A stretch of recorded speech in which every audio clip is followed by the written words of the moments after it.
काराकाट में बड़े बड़े दिग्गजों को धूल चटाने वाले राजा राम सिंह आखिर कौन है? आखिर कौन है राजा राम सिंह जिसने बड़े बड़े सूरमा को परास्त कर दिया है? इनके खिलाफ चुनाव प्रचार करने के लिए काराकाट में कौन नहीं आया?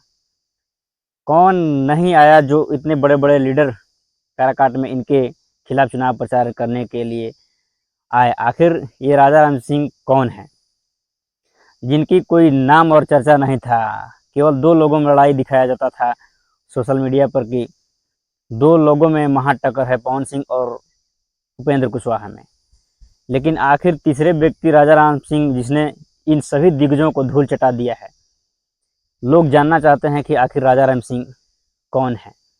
इनके खिलाफ चुनाव प्रचार करने के लिए पवन सिंह, खेसारी लाल यादव, भोजपुरी के बड़े बड़े सुपरस्टार, दिग्गज कलाकार, अमित शाह, भारत के प्रधानमंत्री नरेंद्र मोदी, राजनाथ सिंह, जेपी नड्डा इत्यादि बहुत बड़े बड़े सुरमा आए इनके खिलाफ चुनाव प्रचार करने के लिए। लेकिन ये व्यक्ति अपने संघर्ष के बदौलत काराकाट में बाजी मार लिया है और पवन सिंह दूसरे स्थान पर। पूरा नाम राजा राम कुशवाहा है। तो एक गरीब फैमिली में इनका जन्म होता है और धीरे धीरे आगे चलकर ये CPI-ML से जुड़ जाते हैं और पहले सामाजिक कार्यकर्ता थे, उसके बाद CPI-ML पार्टी से जुड़ जाते हैं और 1995 में इन्होंने पहली बार चुनाव लड़ा और ओबरा से ये विधायक चुने गए 1995 में। और 2000 में भी इन्होंने लगातार दूसरी बार जीत हासिल की, 2 बार विधायक बने और अपने क्षेत्र में एक संघर्षशील नेता के रूप में ये माने जाते हैं लोगों के बीच। धीरे धीरे इनका दिन चलता गया। उसके बाद 2008 में परिसीमन के बाद काराकाट लोकसभा सीट बनता है। तो काराकाट सीट पर 2009 में चुनाव होता है। तो ये 2009 में लोकसभा का चुनाव लड़ते हैं काराकाट सीट से, लेकिन हार जाते हैं। इनकी कोई औचित्य नहीं होती है, वहाँ से महाबली सिंह जीत जाते हैं। और 2012 में, जैसा कि आप जानते हैं कि ये एक संघर्षशील नेता थे और किसानों के हित में हमेशा आवाज़ उठाते रहते थे। तो 2012 में एक इनके क्षेत्र के कोई मुखिया की हत्या हो गया और उसी हत्या में उसके मांगों को लेकर उसके समर्थन में ये प्रदर्शन कर रहे थे। तो 2012 में इनको जेल भी जाना पड़ा।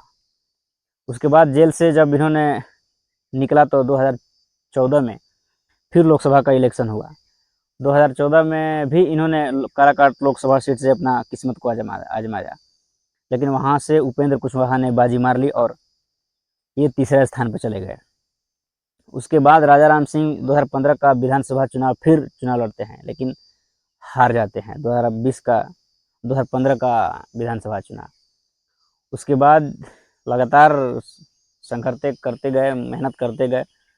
उसके बाद 2019 में भी इन्होंने लोकसभा का चुनाव लड़ा काराकाट सीट से, लेकिन ये तीसरे स्थान पर रहे। जनता ने इन्हें बिल्कुल नकार दिया। उसके बाद 2024 आता है और 2024 में काराकाट सीट CPI-ML के खाते में जाती है और वहाँ से उम्मीदवार बनाया जाता है राजा राम कुशवाहा को। कुशवाहा और राजपूत वोटर ज़्यादा जनसंख्या में है, तो वहाँ से भोजपुरी दिग्गज की एंट्री होती है पवन सिंह की। लेकिन पवन सिंह मेहनत करने के बाद भी, उतना अपना मुद्दा रखने के बाद भी सेकेंड नंबर पर आते हैं और राजा राम सिंह वहाँ से चुनाव जीत जाते हैं, जिनकी कोई चर्चा तक नहीं था।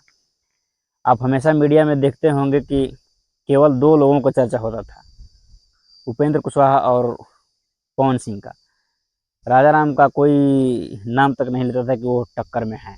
लेकिन जिनको कोई नाम तक नहीं जानता था, जिनको कोई जानता तक नहीं था कि ये व्यक्ति चुनाव निकाल लेगा, लेकिन अपनी सीट को उन्होंने निकाल लिया।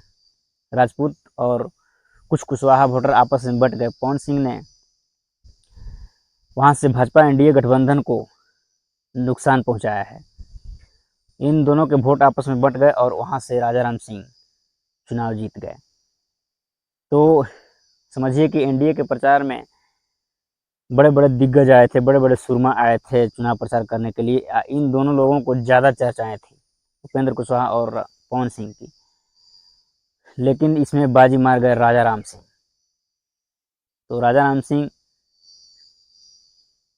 संसद पहुंच गए हैं।